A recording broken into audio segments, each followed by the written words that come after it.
Fauquier, Virginia. The National Weather Service in Sterling, Virginia has issued a flood warning for central Fauquier County in northern Virginia until 3 a.m. Friday. At 8:50 p.m., emergency management reported multiple roads closed due to flooding. Between 1 and 2 inches of rain have fallen.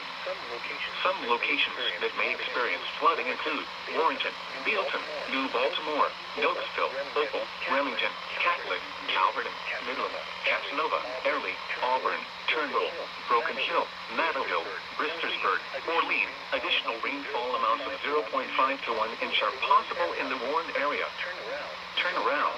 Don't drown when encountering flooded roads. Most flood deaths occur in vehicles. Be especially cautious at night when it is harder to recognize the dangers of flooding.